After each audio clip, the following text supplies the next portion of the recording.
The only structure we have that is a bit shaky is avoir. If we come together, these things will change. Olalekan Ahmed is an award-winning African voiceover talent and broadcast media professional with nearly 2 decades of experience.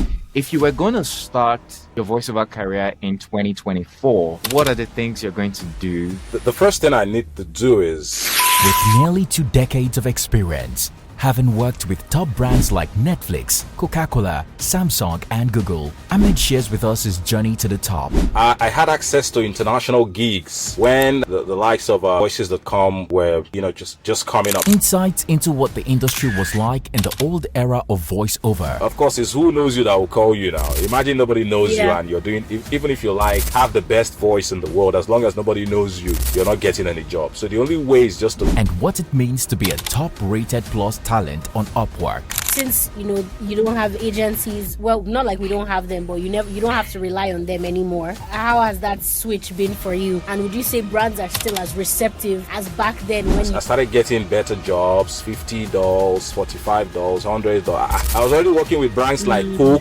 Samsung. I was doing this $5, $10 thing, and it just started growing like that. By the end of the year, when I looked at my stats, I'd done over 21,000. I was like, wow, Wow. And I was like, there's business here, so I paid full attention.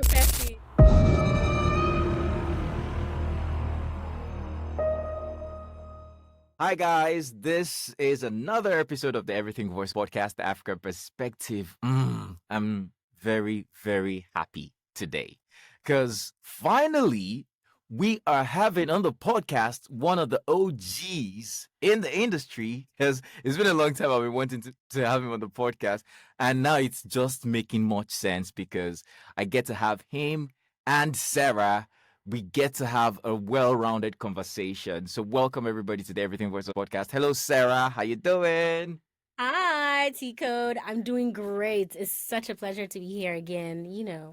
Doing our thing. Yeah. And we had a great episode last week. I think we had fun talking about the things that happened the week before the Comic-Con and all of that, the conference and all. And I just want to, give me a feel of what your week has been like since that time till now. Yeah, I mean, it's just been settling back, getting back with the projects I've been working on, sending out, the hustle never really stops, exploring more opportunities, working on already existing work, just the, regular work that, we're thankful every day that we get to do. So yeah. Really shout out to you. Well done. Same here. It's been a lot of work, content creation, video editing, voiceover recording, and now podcast recording. Yeah, we're here because we've got a special gentleman, an OG, someone whom I respect a lot in the industry. Is highly talented.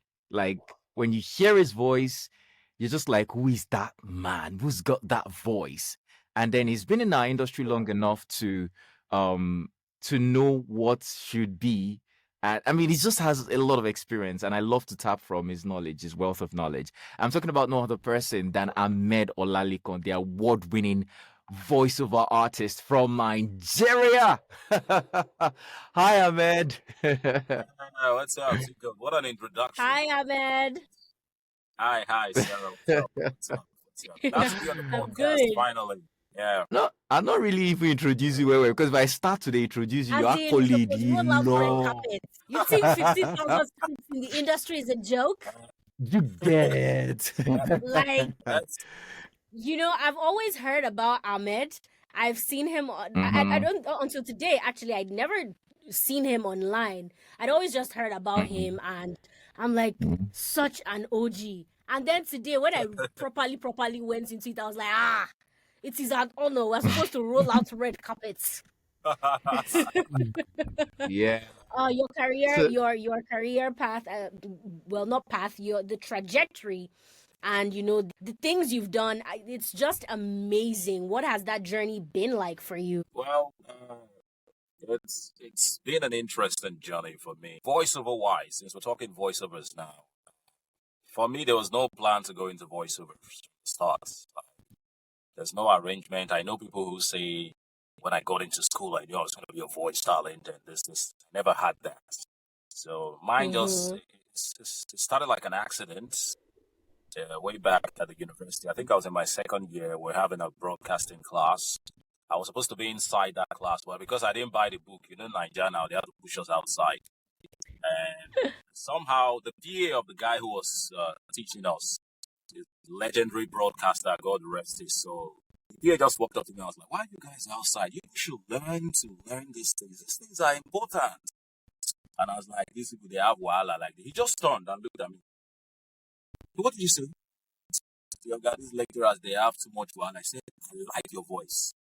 That was the first time. That was the first time I actually got a professional accolade about somebody saying that. Yeah, before then I used to speak, and people would be like, wow, I like the way you talk. But that was the very first time it struck me. The way he said it, wow. Do you know you're a very good broadcaster? I said, broadcaster, how now? So that was how it started for me. He introduced me to a training. There's this Alpha Institute of Broadcasting and Communications in Porthacort there, and I went for the training. And I came back. I went to an IT radio station, and the first time. Wow.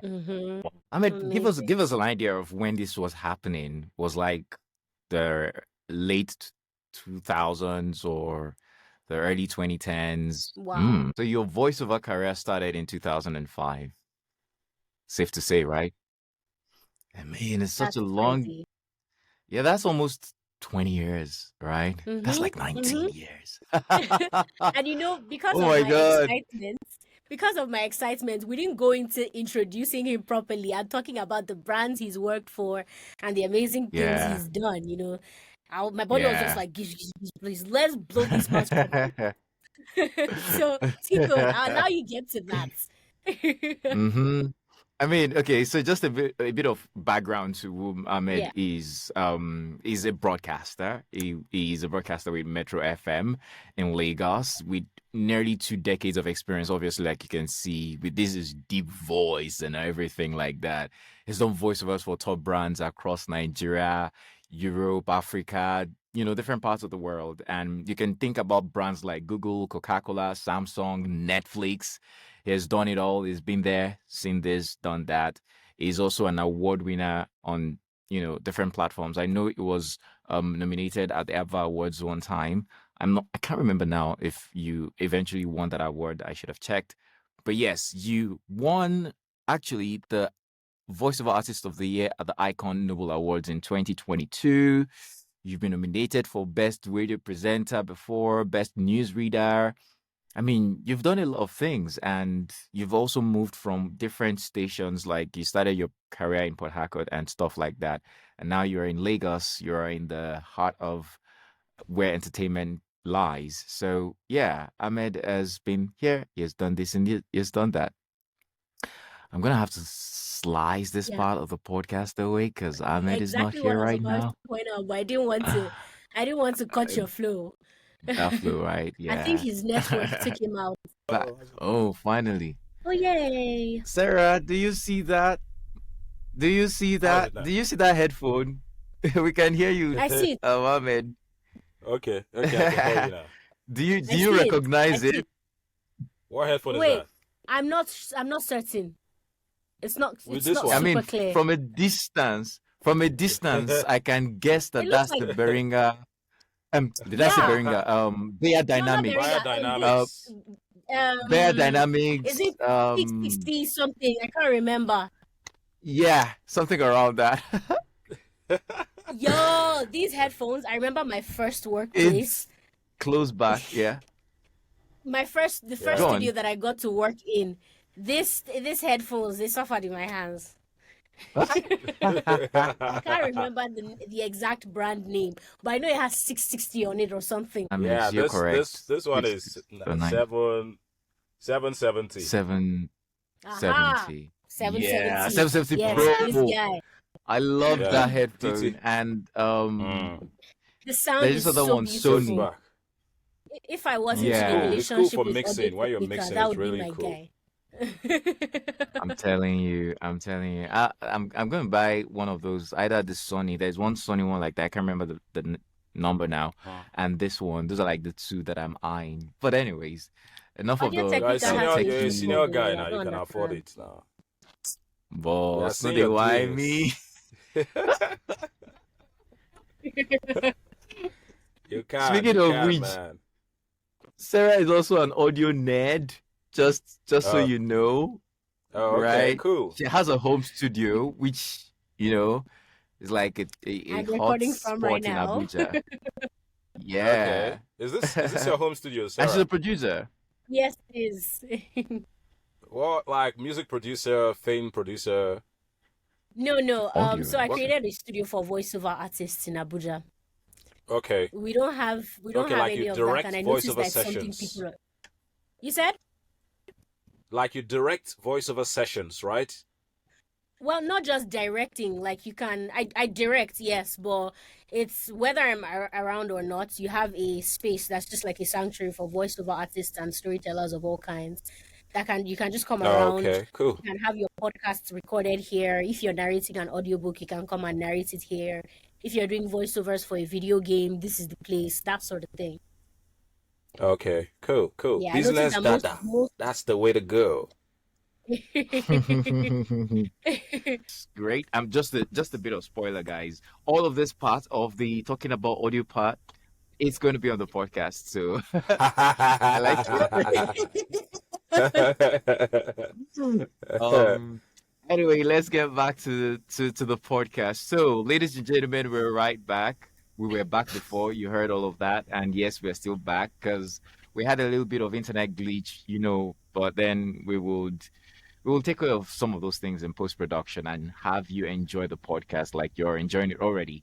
So we still got the amazing Ahmed Olalekan, and I just give you a bit of his background, what he has been into, and all of that. So Ahmed, we're here because we want to know more about what you've been doing, and it's good that you told us how you started, and I want to ask you a question, and this is like me just going straight into it.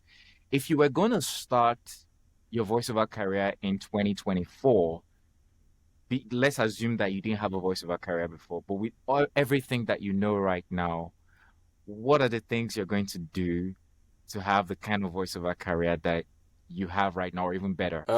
So as I said earlier, my journey wasn't planned. It's just hit here, Mm. hit here, hit here. But if I look back and see how far I've come by God's grace, the first thing I need to do is I would have started a career. I'll start a career in 2024 with a studio.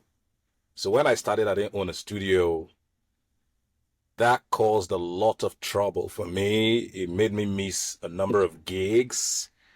I mean, home studios were not very popular then. You need to go to a big studio. But if I had the opportunity of a home studio, like I had information that I could get a small mic, a system and, sound card and do my thing from my space, I would have gone far, far, far, far, far, far, far. Because at the point, I had access to international gigs when the likes of voices.com were just coming up. People were not, it was not as crowded as it is now, access to all that. But when you have a gig, the way voices.com works. You have to do auditions and Yeah. all and all and all. Imagine not having a studio and you have to pay for every audition you do. You have to pay a studio guy to do that for you. So I think one thing I would have done differently is to get a space, a small recording space. That's one thing that is underrated when it comes to voiceover artists just starting out. Nice. Speaking of underrated or things that voiceover artists underrate, last week we were talking about common mistakes that voiceover artists make, and we shared a couple of them, and we were going to continue that thread this week, but then we said let's have Ahmed also, and let's talk about things together. So Ahmed, having mentioned that, what are the other things that you've noticed that you could say are mistakes voiceover artists make that when they're just starting their career? And you can also Yeah, reference the mistakes absolutely. you made yourself, Yeah. Okay, so voiceover is a business. It's then sometimes voice talents do not accept that, or maybe they don't understand it properly, that it's a business. It has to be seen like a business. So one mistake I made was when I started out back then, I was getting a lot of scripts, too many scripts in a day. Sometimes I was working in a radio station as what do they call them again? As an IT, I was doing my IT in a radio station, but I was doing a lot of the voiceover scripts back then in Porthacort because of my mentor had access to these guys, and I didn't start seeing voiceover as a business. It was a big mistake that I made. I was seeing voiceover as play thing, give him a script, just act. What so get it, so it made me lose a huge part of my career that would have added to what I'm grateful for where I am. I'm grateful, but I lost some things that I would have added to myself now. So I didn't pay attention to branding. I just saw it like, oh, there's a script, run, come, well, do and go. So seeing it as a business, if I had seen voiceover as a business back then, I would have probably packaged it properly. You get. So I think young voiceover talents still make that mistakes. They still make that mistake. They see voiceover as just give me a script, I'll read the script and I'm gone. No, it's a business. You can actually make a fortune doing voiceovers. That's one of the mistake. Another mistake that people make, young voiceover talents, is sometimes you get carried away. So it's like, I don't know if I call it this celebrity rush thing. Like you hear your voice everywhere. You know what it feels like? You're listening to the radio, small boy, small girl, and you can hear your voice on this commercial, on that commercial. Chances are that thing can get into your head. It's happening to voice talents today, young voice talents. If you're not careful, it will get into your head and ruin your career. So let me give my own example. For instance, there was a time I had back then in Porthacort, there were just I think it was just 3 radio stations. You know what it means to have 3 radio stations in a whole state. It was Wow. okay, no, they had the States, they had Treasure FM, they had Rhythm. I think they had one other one then. So I was doing jobs and I had my voice almost everywhere. It got into me. At a point, people will come to me and like, we need to do this thing. I was feeling like a senior man already. As a young voiceover talent, we're talking about 2-3 years into my career. You get, and some people were not cool with it, which is normal. Some said like pride, some said like I was being too forward, and it made me lose some contacts at a point. But I got to learn that later on in my career. So it's something that young voiceover talents can fall for. I mean, you just see yourself, you're doing one or two, you have your voices everywhere, you have your voice everywhere, and you feel you're there already. Voice talents need to watch out for that. So what were the things you had to tell yourself to put you back on track, to remind yourself, and humble yourself? What were the things that you had to remind yourself of?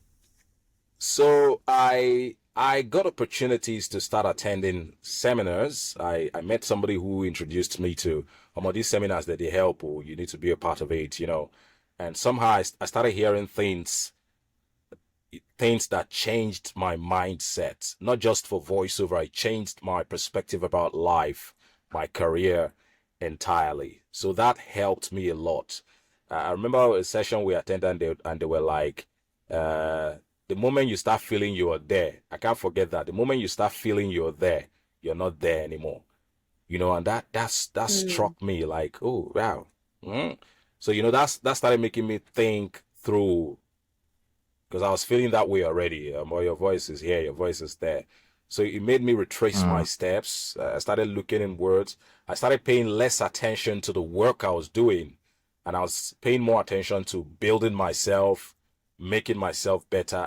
And I think it brought me back to the right path. Amazing. That's so profound. So, I mean, Tico, do you have any more questions Sarah. on that? Because I'm ready to dive into what it's been like being in the industry for over 2 decades, Please do. Go on.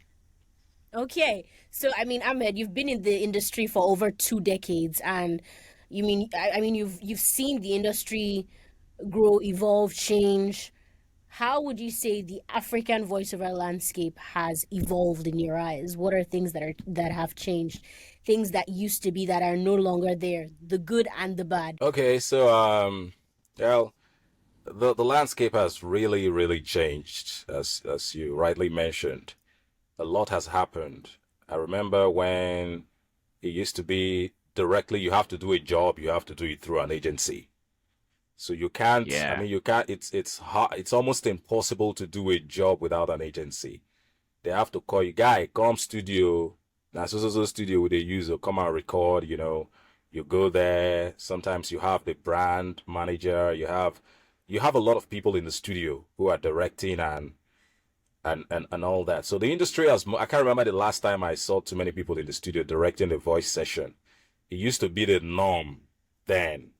So that has changed. It has moved from that space to a space where voice talents can now work directly with brands. I mean, a brand manager for a particular brand could just reach out to you and say, I like your voice. Can you be on this project? You just sign contracts, back, and you're doing the job. So that's a major change. That's a major change in industry. Well, it has its good sides. It also has its bad sides. For the good side, is when we used to have so many people in the studio. For instance, you have a brand, say brand A wants to do a video recording for a TV commercial, and your voice is selected to represent that brand. You get to the studio, Yeah. you have the brand manager in the studio, you have the voice director in the studio, you have the studio manager, and maybe you have an assistant, something. You have like minimum 3 to 4 people who are directing. Sometimes by the time you come out, you're all sweaty because you've taken 1 million takes. Brand manager, you've taken like 10 of his takes. Creative director, you've taken 15 of his takes. So you end up taking so many takes. Now, those takes help shape you. I only got to realize this a lot later in my career. Like, these things will actually work. Both the ones that didn't work, the ones that will tell you, no, make it exciting. Like, smile. Like, in your head, it's not right. It doesn't sound natural, but now then call you can't work now. You have to give them that take too. So all those things they add to who you are as a voice of a talent over the years. So, but these days where we have people just record, and post-production, you can tweak a lot of things, tweak, and just send. So it has taken that part away from the industry. That's the bad part. But the good part is easy accessibility. Somebody reaches out to you, I want a job in 1 hour. You be like, okay, go pay. You just go into the studio, you cook it, and it's out. So that's the good part. It makes business swift and easy.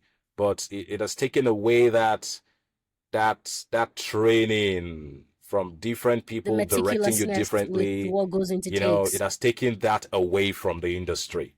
I don't know. People who've had the opportunity, to experience that will definitely know that there's a difference. So that's one thing. Then another thing about development, I also like the fact that the industry has evolved so much that there are so many young voice talents now coming in. It's beginning to look like an industry. Before now, truth be told, the voice is just voiceover. There's no end talk of industry attached to it. There's no end. No, that's the truth. That's the truth. It's just, we know people who do voiceovers. This guy does voiceover. This girl does. So when there's a job, you just reach out to them and get the job done. It wasn't as broad as it is now. These days, I mean, see you guys now. You guys are on fire. We have Sarah, we have T-Code everywhere. There are young people online. There are talents everywhere. So it's making the industry broader. It's now giving it that form, that industry form. Somebody can have a conference comfortably and have 500 people attend. Voiceover talents, 1,000 people attend. They exchange ideas. That's a major sign of growth in the voiceover industry. Before now, it wasn't like that. I mean, before you put 50 voiceover talents together, you don't walk tire. I mean, you have to. So these are signs of growth in the industry. And as I said earlier, they have their good sides. They also have their bad sides. But generally, I think I'm happy that the industry is headed where it's headed right now, particularly in Africa, Nigeria and Africa as well. Yeah. You see, Amazing. So let last question okay. on that part. Okay. With the with new technology and things like AI and all of that, what is the future you see for African voiceover? Okay, so the future is bright for those who see the future. So there's something about us Africans. To be fair to those who go the extra mile to find out things, to learn things, but Africans do not like to push and learn that much, particularly the young generation. Respect to everybody who is not in that class. But the truth is, the future is bright. With AI, there are so many opportunities, but those opportunities will only be available to people who know how to use them. So it's to find them, harness them, and make the best out of them. So I had a conversation with somebody. It was it last month or 2 months ago, about this AI thing and voiceovers. It was like, forget this thing, AI everywhere. You can just go somewhere, put a voice and generate a voice. There's no career in voiceovers. That's how much information that person has. Matter of fact, as an African, we can utilize AI. We can cash in on this AI drive in the voiceover industry and make the very best for ourselves. So I give her an instance. There's this recording I do for clients in the Netherlands. It's a daily recording. It's like a TV show. It converted to a YouTube channel. And it's a long form recording. I'm not a fan of long form recording, but when money is involved now, you have to just be a fan. You have to be a fan. So I battle with that recording whenever I do it. It's a daily thing. Imagine you have to record for like 30 minutes, 1 hour. No post-production, like direct recording, the full session. 30, 45 minutes, 1 hour every single day. So at a point, drudgery set in. I was tired, like, this thing don't tire me. But when I see the money really come, I'll be like, you have to behave well. Do you know that as I speak to you right now, AI is doing that work for me easily? Wow. Client is not complaining.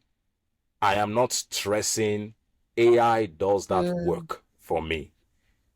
So these are opportunities in that space. These things exist. But I mean, if you don't find out, if you don't get to learn to know where these things are and how you can key into it, there's no future. You just be like that lady that was saying, there's no future in the voiceover industry, particularly for Africans and all that. So there's a huge future. It's just to know those things and see how you can key into them and make the best out of them. That's deep. Like, let's say I can't hold your leg now. To learn 1 or 2 tricks. But Ahmed, thank you for bringing all of this out. And obviously, when you speak, it gives us a lot of insights to how you've been there before the industry, like you said, became. So let's talk about the industry before the industry. Let's do a little bit of digging into the past, right? I recall one of the voiceover conferences, I think that was 2 years ago, the voiceover conference, when you were speaking and you talked about how you moved from Porthacort to Lagos and you began to learn how the industry works. Unlike where you were a king in Porthacort, but coming to Lagos, you realized that there was a lot of competition. So I'd like you to give us some insights to what the industry was like then and how it evolved to becoming what we see today as industry. And I know you can't tell this story without talking about, which you already referenced, your moves with producers and studios. But again, most importantly, there is the association part of it, So give us a clue as to what it was like back then, the roles the association played, and the struggles of voiceover artists like you in that era. Okay, so that era, I don't know, do we call it the stone age of voiceovers? Because I mean now now guys get it easy. I mean you can just put something up on Instagram and somebody will reach out to you and say, "Ah, guy, you do voiceovers? Do this thing for me now. Mm, I give you 50K now. No, no, no, give me 100K." You know, you just negotiate your deal and you get money and you do the job. So yeah. then it wasn't like that. So back to my own story. Lagos is where it's happening. So when I moved into Lagos fully. By the way, I'm a Lagos boy. I was born in Lagos. I schooled in Lagos, but at the point I went to Porthacort, schooled in Porthacort. And so when I came back to Lagos fully, and I needed to get into the voiceover space, then I had honed my skills to a large extent in Porthacort, and I was like, let me come and chop this Lagos money full time. Because even when I was in Porthacort, a number of times when I visited Lagos, I just come around, go to the studio, you just see a studio guy say, there's a script though, you do it. And they'll just give you one surprising money, like, that's what they pay for here. You know? So that was part of what drove me to Lagos. So what the industry used to be like before now was, for you to do a voiceover, you have to be connected to an agency. If you're not connected to an agency, there's no way you do a job. So what I was doing then, I went on there's this Yellow Pages. I don't know if that book is still available now. It's like a collection of emails and phone numbers of businesses in Lagos. Yeah. I don't know if you've seen it before. It's huge, very big book. I have an idea of what. Heard about it. Yes. Yeah. So I'll go to that book and I'll be looking for advertising agencies. I see a number, I'll copy, I'll call. I see an address, I'll visit. I visited a lot of agencies, just go there randomly. I do voiceovers. They'll be like, Some of them will play with you. Say, go to the studio, record the script, you know. I was doing that like intentionally back to back. I was moving from the islands to the mainland, you know, like that. Visiting people, telling them I do voiceovers. If you have scripts, so I don't mind, you know. That was what the industry was like then. It's either you are known, of course, it's who knows you that will call you now. Imagine nobody knows you and you're doing, even if you like, have the best voice in the world, as long as nobody knows you, you're not getting any job. So the only way is just to go out there, you know, meet these guys, and that's how the jobs come. So that was the way it was. I didn't know if this 20, this should be 2011, 2012. 2011, 2012. Yes. Even up to 2011, 12, 13. Okay, we did the Red Bull in 2015. Up until 2015, 2016. So from 2011 up till like 2016, all this was happening. So that's the whole process. You have to be connected to an agency. If you're not connected to an agency, there's no job for you. So you get to meet people, go out. Oh God, this is what I do. This is what. Basically, that was it. That was the process. That was how it worked. So how have you been able to change the business approach with the times? I mean, since you don't have agencies, well, not like we don't have them, but you don't have to rely on them anymore. You know, how has that switch been for you? And would you say brands are still as receptive as back then when you would go and meet them one-on-one or meet them through an agency? How has that business part evolved now for you? Okay, so it's like any other business. It's a network. It's not like the brands, the agencies have faded away. The agencies are still there. But the model is not as strict as it used to be before, where for you to get a job as a voiceover talent, you need to go through an agency. It's not as strict as that anymore, but the agencies still work. So, I mean, working over time, I've worked with a number of agencies and I still have their contacts. They still have my contact. So when they have jobs this time around, they still call you, guy, there's job we go do. Guy, there's job we go do. So that part is still there. So you still have that network. I still have guys all over the agencies. So when there are jobs, they are Lekon, how far can you do this? So that's still there. But going by the evolution of the voiceover industry, merging in the internet and everything, I've also moved in that regard.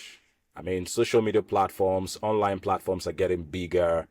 P2P platforms where you pay, show what you can do, clients will reach out to you. So for me, I'm a hustling guy. I just explore all of them. While the agency ones still come based on the relationships I've built over time. That one is just there on the side. I still explore the new ones that the internet has made available to us as voiceover talent. And I think that's what everyone who is success driven should do. Look at the opportunities you have, try to get new ones, put everything together, and it breeds success. Yeah, that's amazing. So I also noticed that you're a top seller on Upwork. Tell us a little bit about that. So I wasn't an Upwork fan until about 2021. Tico, if you remember, we had a conversation once when we were having those gist on what's the name of that platform again? What's it called now? Clubhouse. Clubhouse. That was when it looks like conversations about the industry started, and I was really interested. Like, oh, this guy. Yeah. I remember one of those Clubhouse conversations. I remember we spoke about, and I was discouraging young talents that don't go on Upwork. I don't know if you remember, Tico. I remember the prices were ridiculous and stuff like that. We had that conversation. Yes. Please, if you heard that from me and you decided to cancel Upwork, forgive me. Because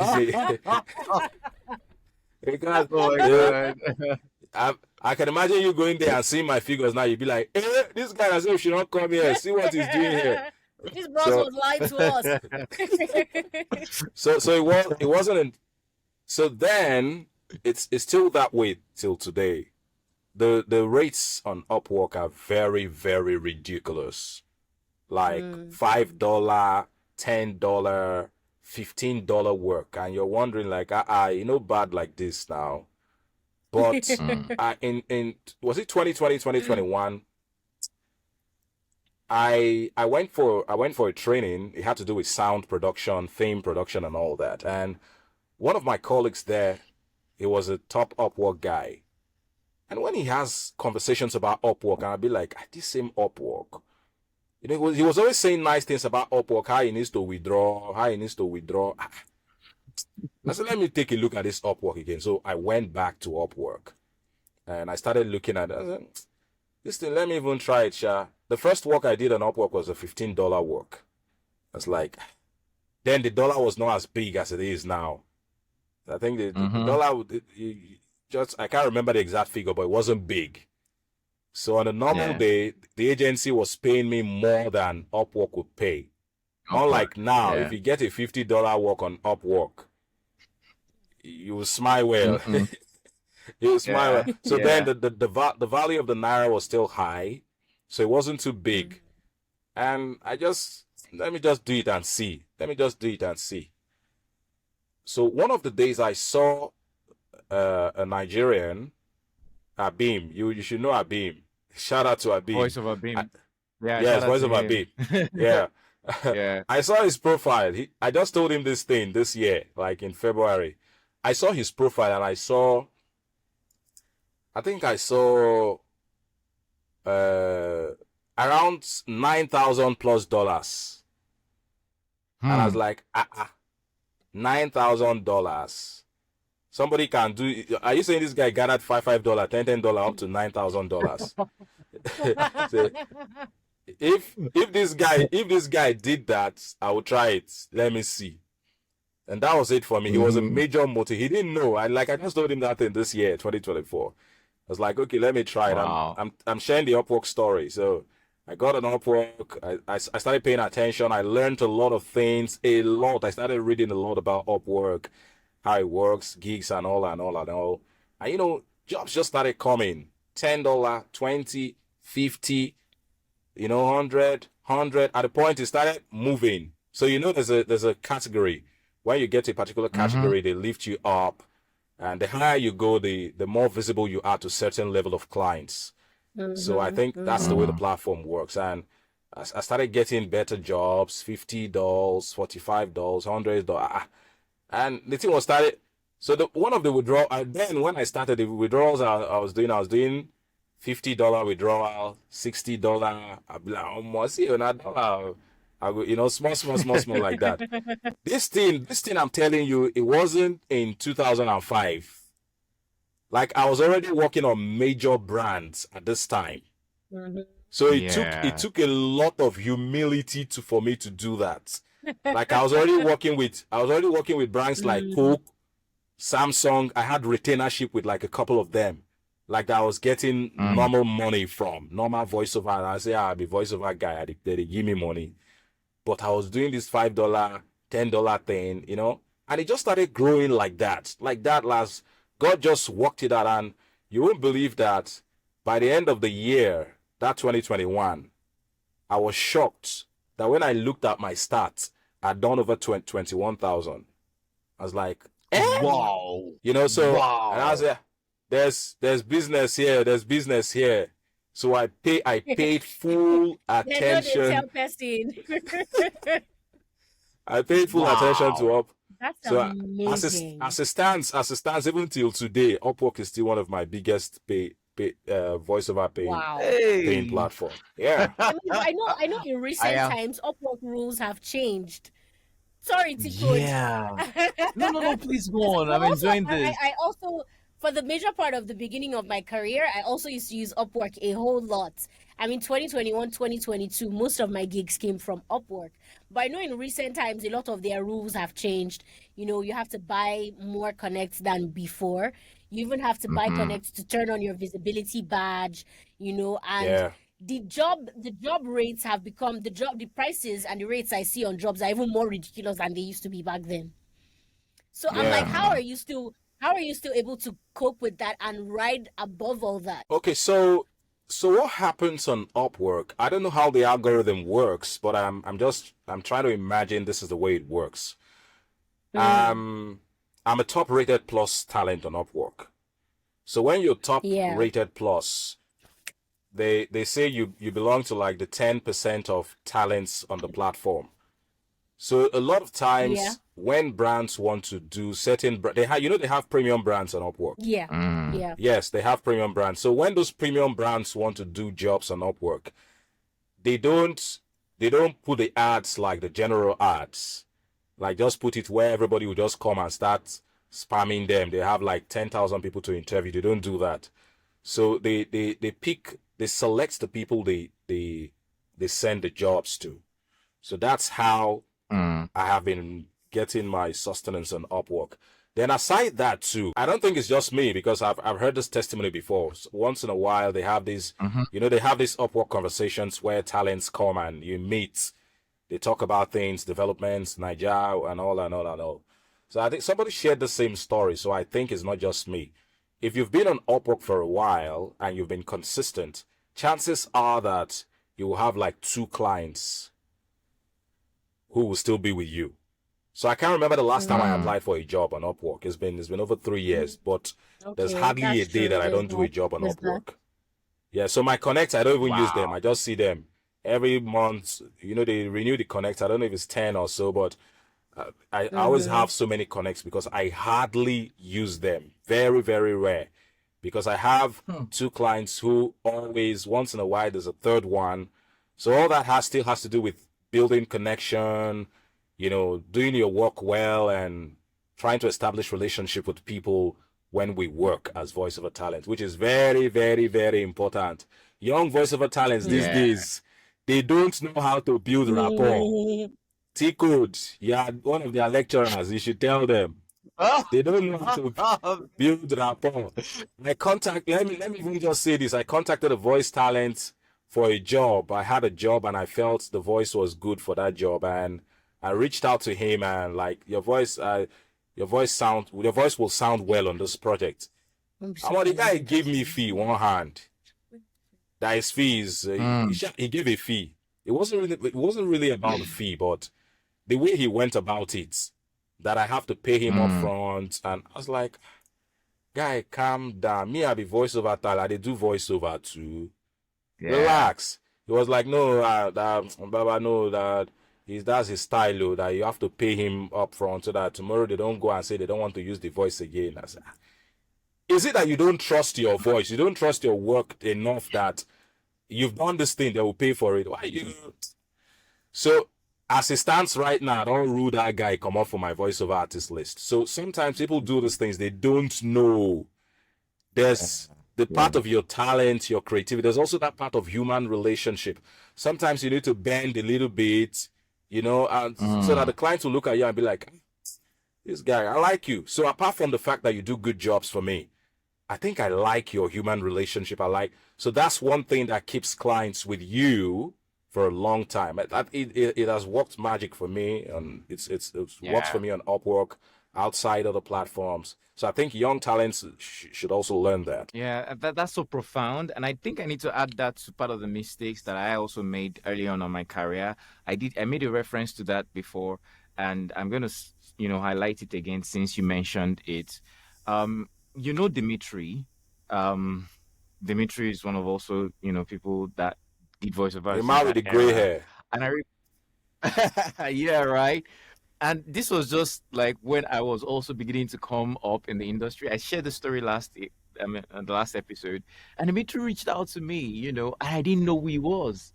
So I think he wanted me on the project. Somebody recommended me to him, and I went on to introduce myself as I am the winner of Nigeria Voice Acting Contest. These are my.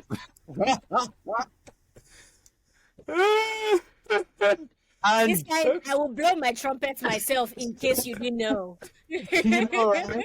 And I was trying to also give prize. We didn't work on that project again. Even though Dimitri was still on my contact, much later when I understood the implication of what I did, I was still even shame to catch me to enter in DM again and say, boss. Till today, I never enter in DM, but I'm more mature enough to know what to do now. But the thing, I think again, we all have this kind of stories, because also you shared yours, how back then you had that version of you that was just like, I don't arrive. So, and these are mistakes that, it's almost inevitable. Some people will make it. But I think learning to be a good human and being humble enough will take you far. I would also like to say that I think again that the style of marketing voiceovers these days in this era, it's too I think this is the word superfluous. I guess that word is what I'm looking for. Where we kind of like highlight the sweet parts too much. Do you know you can make money with your voice? It's not like you can't make money with your voice, but when we use that to begin the conversation, we change the perspective already. Yeah. So when we're having conversations like that, we're making people think that, see, this thing, you don't invest, you have to repeat. Nobody must cheat you. Draft your this, draft your that. And that I struggled with that for a while. I can't really blame people too, because again, you are actually working. And because you have this preconceived notion that people are out there to cheat you, you want to protect yourself. You're thinking, what relationship help? I beg, pay me my money. If not, some people have been burnt. Some people have stories. And that takes me to our next conversation. The agency matters. I'm going to let you talk about that, but let me give you a bit of context to this topic I want us to touch on. Over the week, that was last week, King E, the founder of the Voiceover Workshop, put out a content talking about how agencies would I guess you guys must have seen that, owe talent for a very long time. But his perspective towards that content was more of talents being informed enough to know when to say no to deals and contracts that aren't favoring them. Agencies can go as far as owing you for a year, for years, sometimes months, right? And the replies, the comments to that content was like loaded. People, especially the OGs, had to come out. Sean Shobo had his stake. A lot of other people, Eric Maximus and all of that. So what's your take on this? Because it gets me. I struggle to understand why. I've not been in this industry long enough like you have, and your era, you guys saw all of that. Even till date, agencies still owe voice talent. What is the problem with that? Should we assume that it is the norm for there to be a considerable amount of delay? What should we call considerable? At what point are agencies already, going past the line? What are the things that voiceover artists should do to, protect themselves? Should there be hardcore contracts that we should sign? Because you're talking about relationships now, and do you know how it is when someone reaches out to you, especially an agency, and you're like, we should put pen in paper so that we'll not hear stories that touch. That would not be considered as building good relationship. So we need to put a balance to this, and I really want to hear your take on this. What do you think, based on your experience in the industry? So that matter, I saw the second post. So King E did the first one. I saw the follow-up post. Yeah. And I also dropped a comment. I was like, you see this conversation, we're never ready to get them. So the truth is, voiceover in Nigeria is still evolving. We still have, we've come a long way from where we used to be, but we still have a long way to go. That problem is a very big problem. As I speak to you, there are agencies there are jobs that I did last year, 2 years ago. I have not seen the money. Some of them have written them off, like, this one don't enter bad debts, forget about it, it's gone. But so if tomorrow they wake up and say, guy, I see the credit alert, I'll be like, and I remember me today. But it shouldn't be that way. So the ideal thing is max 3 months. Max, like it's too far. There's a time we were seeing contracts of 3 weeks. There's a time I have signed contracts for 1 month. They tell you after 1 month, you get your pay. It shouldn't exceed 1 month. But the max I've ever seen, the max contract I've ever seen is 3 months. But these days, I mean, agencies, though, who has time to sign contract again? Except maybe the brand is particular.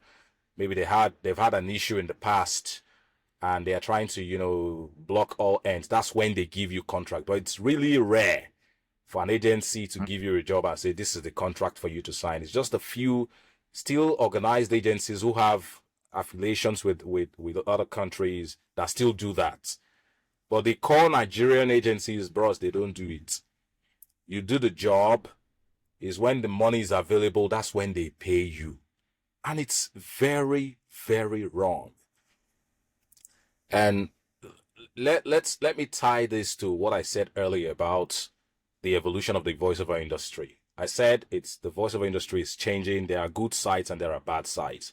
One of the bad sides of this change we're witnessing in the industry, where we're having more people come into the business, particularly young people who have great voices. I mean, you hear some voices, you'd be like, wow, see talent, You're coming in without a voiceover structure. If you remember, this has been one of my major agenda that I carried on my head when we started these voiceover conversations back then.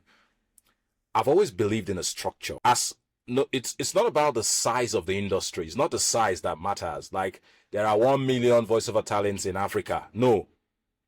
What is the structure that holds them together?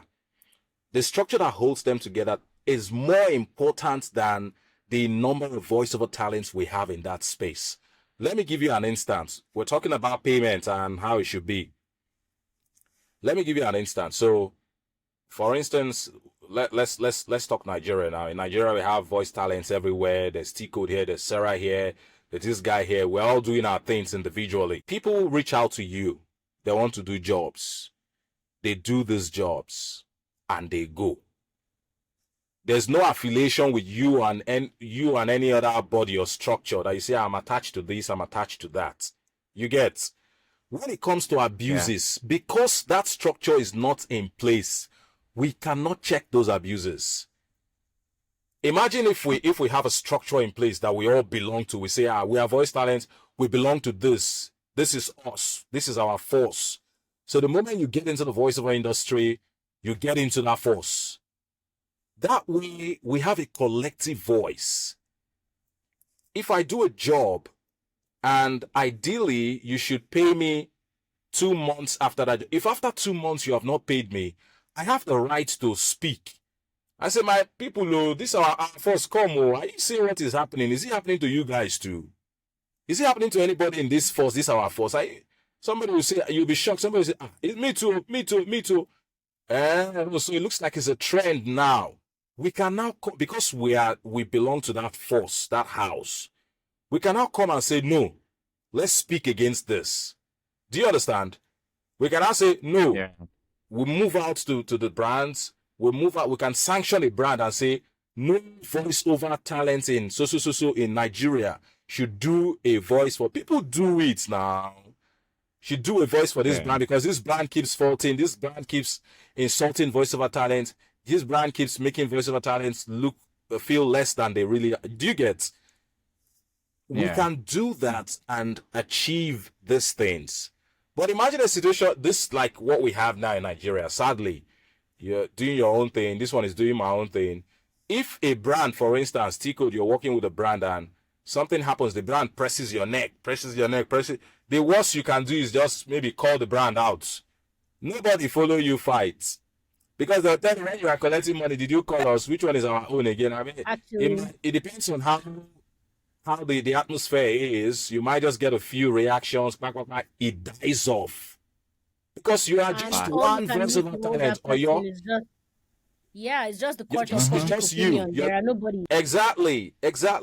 So that's the bad part of not having a structure. If you check developed climes where they've developed their, say, SAG-AFTRA, all these other voiceover bodies that have developed things, where you hear, no voiceover talent is working with this brand. No, voiceover talent are saying you must add 10% to. How do you achieve those kind of things if you're not together? Do you understand? It has always been my issue with people. When I talk, they say, this one is avoir. I'm not avoir. Why we say that and bring avoir into the picture is because avoir is the only structure. Yes, avoir is dilapidated, avoir has issues, but avoir is the only structure that is existing right now. Forget these other things. Yeah, people are doing businesses.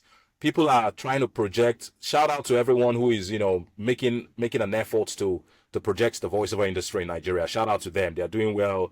The likes of King E. You are doing fantastic. Forget they're saying a young guy, but you're doing well.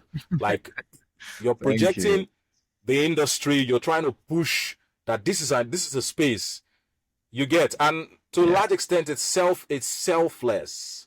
It's selfless because we know when people are trying to push agenda to position themselves as brands, so that when you say voiceover, they will come out. We know that one.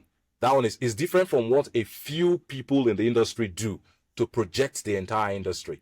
So why I always whenever this conversation gets to this point, I always say we have for now. Do we have any other structure? The only structure we have that is a bit shaky is avoir. Do you know that as voiceover talents, we can come together? If we come together, these things will change. Yeah. I mean, if we come as a force, say everybody who is practicing voiceovers professionally in Nigeria, it's a pressure group. We have that force. We can tell them if you're a brand and you want to work with so, these are the terms. We can set our terms. We can draft our contract. We can have lawyers say, this is voiceover lawyer. He will draft contracts for us, and the brands will not play with it when they see the force. There's power in unity. When they see the force that comes with this arrangement, they'll be forced, they'll be compelled to obey. But when they see that it's one man fight, everybody one man fight. Shout out to Eric. Eric was sharing a story with me one time how he was going to certain agencies to ask for the money they were owing him. One man, solo. Sometimes you go, they won't even allow you see who you should see. They'll direct you to the studio manager. Studio manager, he never ready. You vent and leave.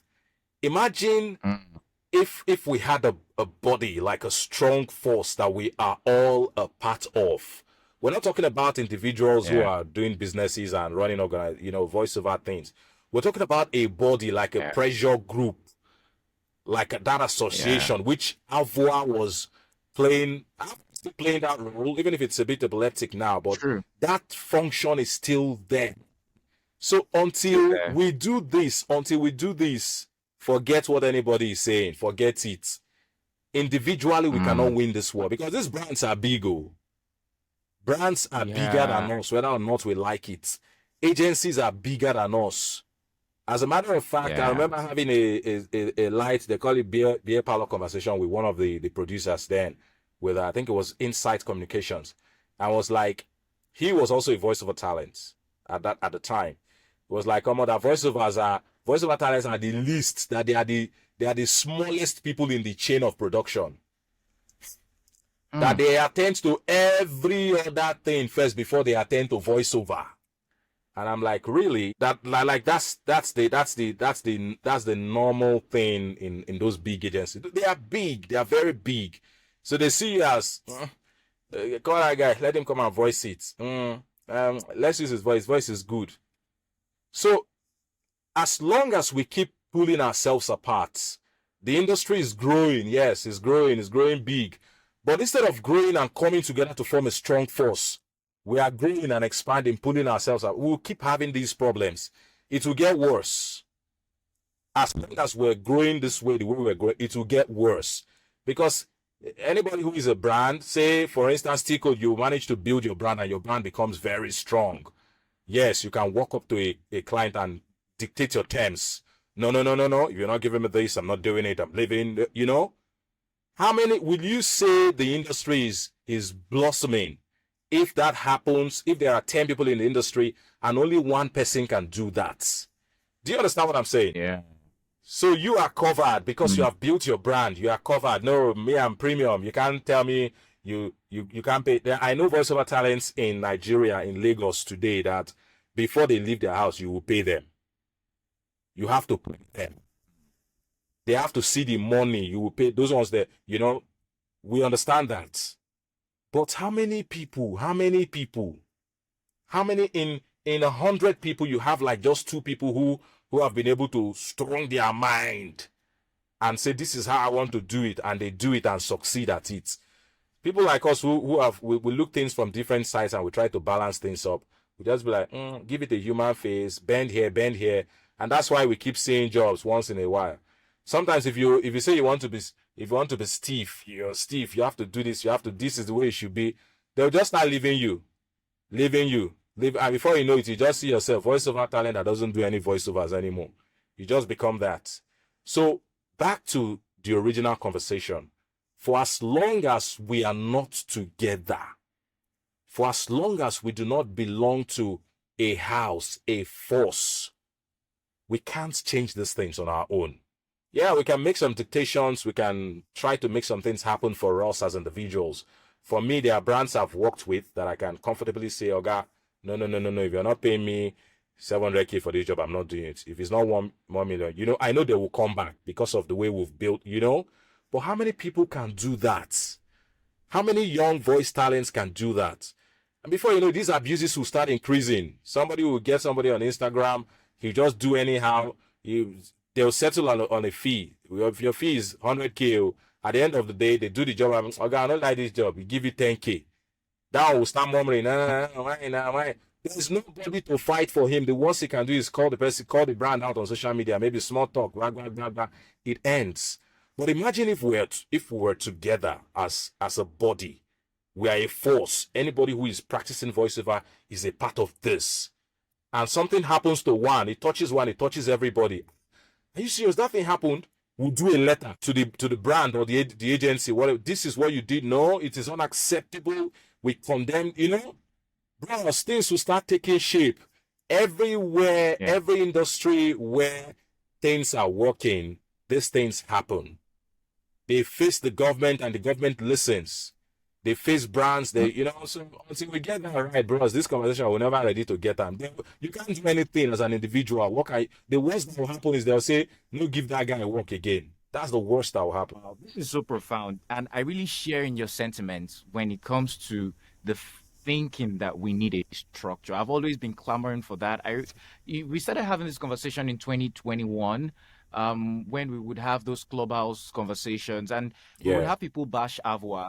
And to be honest, right, I can see where they're coming from. And I can also see the other argument from the other end. As much as we want to say, oh, Avwa should do better, we also need to, how do I put it now? Because people think that because Avwa is not doing well, we don't need it. And a lot of people think that because they are doing well, they don't need a structure, they don't need an association. And I'm like, it may be good with you. You're good doing your thing. But when you look at us as a collective, as a whole, we're losing out on a lot of things, right? So thank you for doing this and talking about this and still being a member of Avwa. And this conversation is not about Avwa, though, but it's about what we can do to make it better. There are questions I would love to ask. I'm not sure if it's you I should be asking because there are people that will better answer the question about what Avwa can do better to help us solve this problem. But the little that I know, you mentioned how Avwa has been, working for the industry in the past years, and even very recently, I am very aware that there were members of Avwa who Avwa fought for this year. They were owed by agencies, and Avwa wrote to them. I'm sure you're aware, and I was a because part. I'm a member, I got some money from that too. Yeah, that's what we're talking about. I mean, if there was no Avwa, the money probably would never come. So we need these associations. The questions and no, the conversations we should start having is how do we make things better in these places? How can the place be better? And speaking of making things better, I want to make a big shout out to the man who has been leading Avwa in the past few years, the president of Avwa. In his tenure, Avwa has, grown, having more young people join. Avwa now has a website. Avwa was able to, create forums like having webinars and programs like Voice First. I mean, he has been able to do a couple of things, and this is just the beginning. But a very big shout out to the president of the Association of Voiceover Artists Nigeria, Avwa, in person of Mr. Segun Arinze, a legendary Nollywood actor and voice actor, voiceover artist. Today is his birthday. Happy birthday Today is his birthday. you. Yeah. Happy birthday. Are we going to sing now? But I think we I don't know. I want to attempt something. I want to give him a call, and I hope he's going to pick it on the show so we can all give him a shout out. Yeah. So let's hope that Mr. Segun Arinze picks the call. Hello, sir. This is T Code. Hello. Happy birthday to you, sir. Thank you. Wow, it's a pleasure to talk to you. You are live on the podcast, the Everything Voiceovers podcast, and here we have Sarah Johnson and Ahmed Olalekan on the podcast.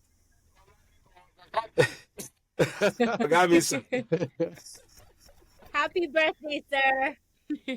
We're doing fine, sir. Today is your day, and we thought it's best to call you live on the podcast. The whole world is going to listen to it after the recording is done, and we hope you're enjoying your day. And we want to say a big thank you for everything you're doing for the industry, being the president of Avwa. Yeah, we're just talking about the memorable things that you've been doing with the Voice Fest, with the webinars, with the website, and many more things you're doing. You're welcome. You're welcome. Yes, sir. So, Sarah and Ahmed, do you have something to say to the president before I drop this call? Ogami, God bless you, sir. Well God done, bless you, sir. sir. Ogami, I will call you specially. Yes, well done, sir. I wish you a happy birthday, and I pray that you're strengthened to continue to do more great stuff. Sarah, speaking to you, said, how have you been? I've been good. It's good to hear from you, sir. Happy birthday. Yes, sir. Yes, sir. I don't know if you heard me. I was saying that, I hope that, you're strengthened to continue to do more amazing stuff for the industry. God bless you with everything you've done so far. I believe that now that we have the opportunity to everybody and enjoy the love, we didn't get that kind of encouragement.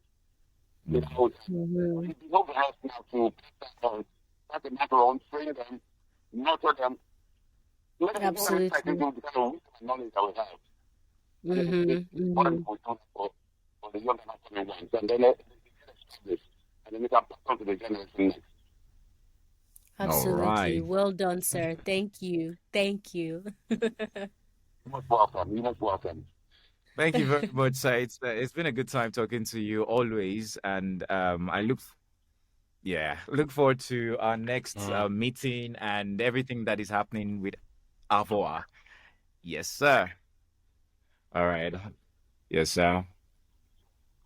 Amen. Have a great God day. bless you, Bye. sir. Amen. Bye, sir. Yes, sir. Oh, that was nice. Yeah. I Proud of us. know. Yeah, that's Nice. one for the books. So Yeah. yeah, Mr. Shegun Arinze, such a great man. Is an honor to meet him and work with him, and it's an honor for us to have him in the industry. Many people don't know how important it is to have someone like him, right? And I just would encourage that we support as much as we can, right? And yeah, the industry, the future is bright for us. Okay, now. Absolutely. So we have had a long conversation, and I want to say a big thank you to Ahmed for sticking with us till this time. Yes. Thank you, Ahmed.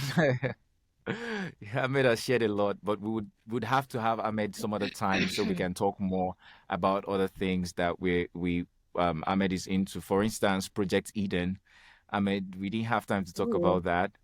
And a couple of stuff that you're into. I know that you're working on there was something you reached out to me about that you're working on recently, but we've not had the opportunity to go into that really. So I Yeah. don't know if you want to So touch on that or yeah. yeah, So please. yeah, let me just quickly touch on that. Thank you for the opportunity.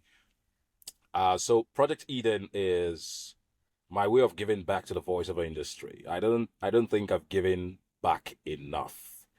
And I'm a Christian, and Mm. by my Christian faith, I believe that as much as possible, we should always give back. So I don't think I've given enough to the industry. So there are things I think can benefit people, that I think young people can learn from as voiceover talents. So that's what Project Eden is about. So I was putting the project together, about work, other projects. At the point, I just had to rest it. The project is like 60% complete, but I'm not done with it Ooh. yet. A lot of other things are still pulling me back. You guys hustle now. Hustle is the key thing, you know. So that's why Mm. Project Eden is still a bit slow now. But uh, I'm looking at launching next year. So before then, hopefully we'll get on the podcast again. Good. Yeah, yeah. Yeah, We we'll can't wait get to on the have you podcast. again, Sarah and I. Yeah. Honestly, Yeah, can't we have a So great conversation. wait. so we'll And talk I we'll can't wait talk to Yeah, see about the yeah, great yeah. all things of that that. Project Eden does. Yeah. There's something I need to mention before we end this episode of the podcast.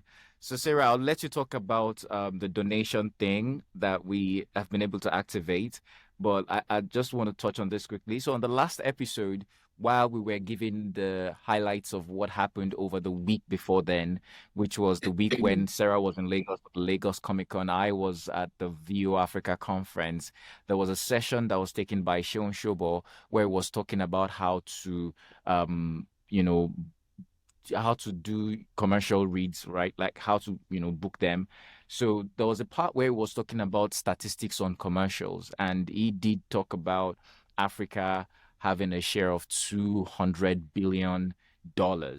But I misquoted that by saying that the voiceover industry in Africa is worth $200 billion. So Hmm. he reached out to me to say, oh, what he actually meant, and then he shared the picture of the statistics with me. He said, that's the statistics of commercials, right? So, there are commercials, there are animations, like these are like pockets of industries, right? For Mm. the commercial space, with or Yeah. without voiceover, it's a $200 billion market in Africa. And properly, the statistics is a $400 billion market in North Africa, a $300 billion market or a $350 billion market in Europe. In Asia, it's about 300. In Latin America, it's about 250. And in Africa, it's 200. So I thought to put it out there just to correct the wrong information that I gave last week. So I hope that someone is able to put that into proper context and yeah, you work with the right stuff. So yeah,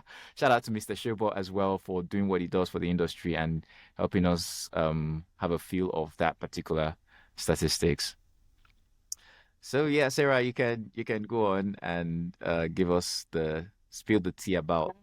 All right. So Yeah. we've set up a little something called Show Me Love.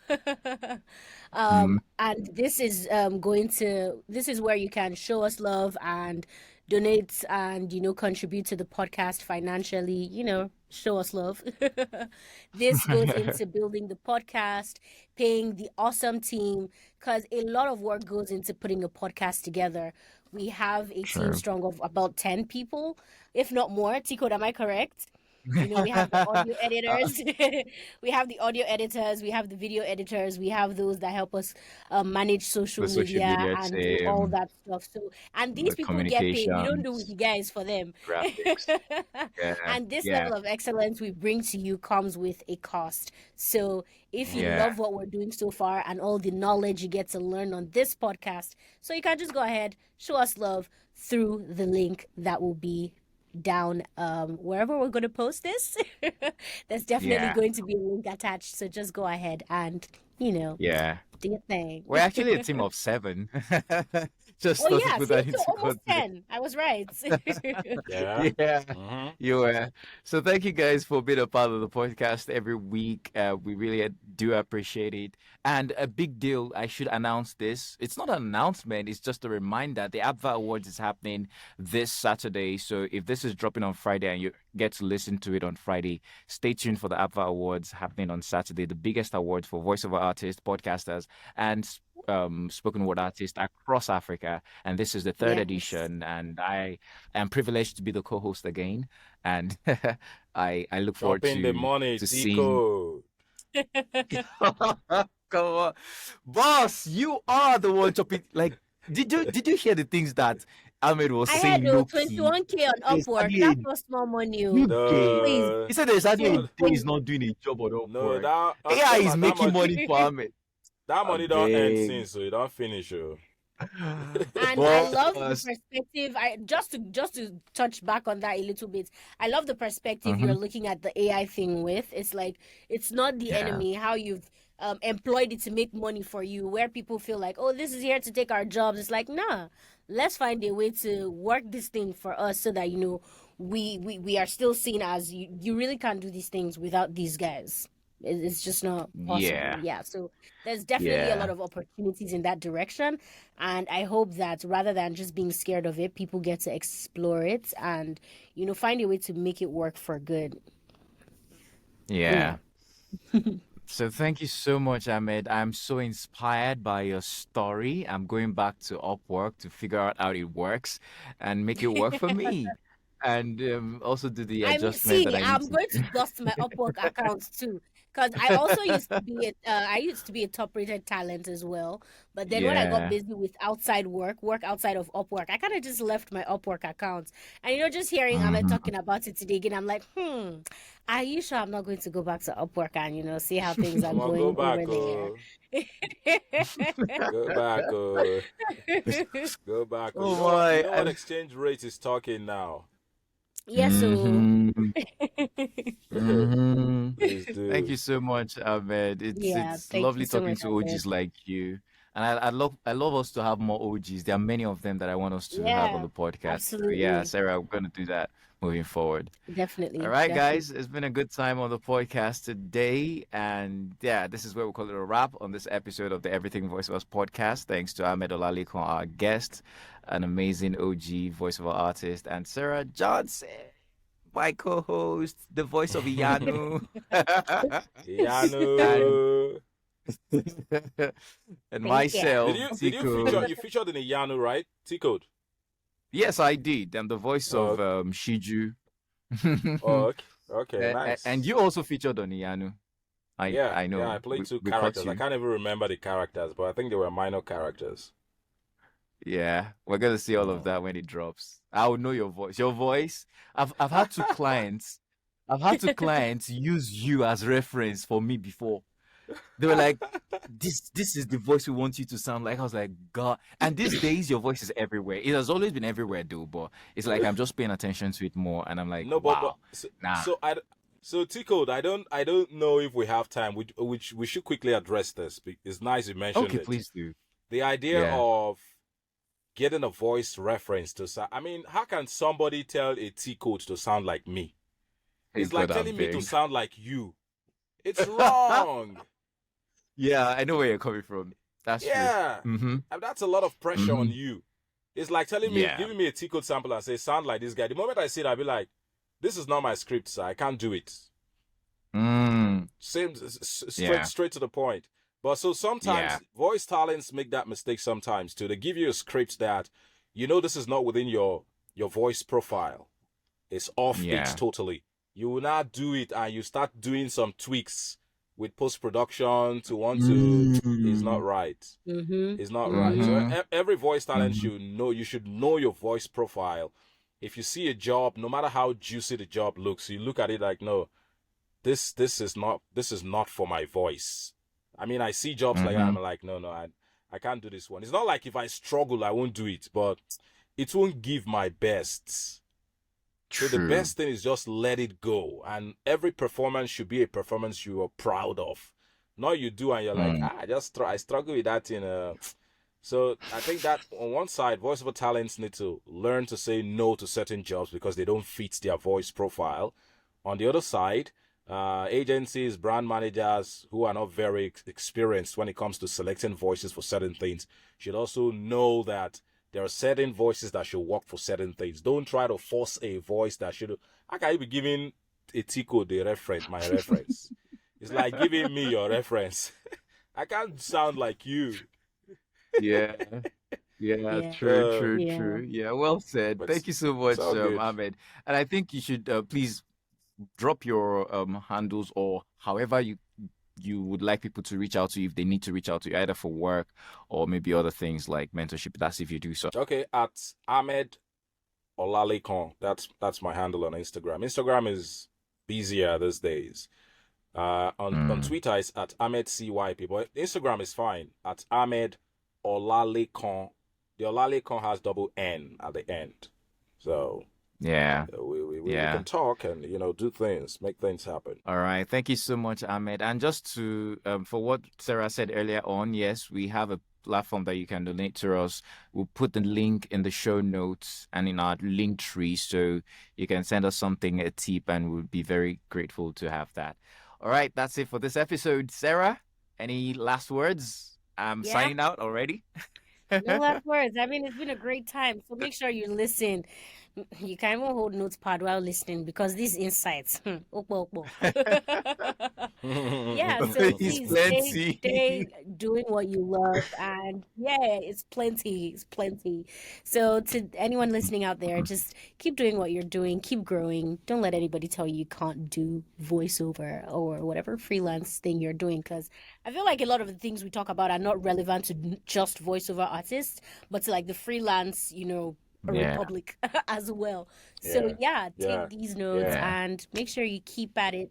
Just keep going. Yeah, and have a fantastic Yeah. time until we see you again. Yes. See you next week on another episode right. of the Everything All right. Voiceovers, the African Peace. Perspective Podcast. Peace, guys. Bye.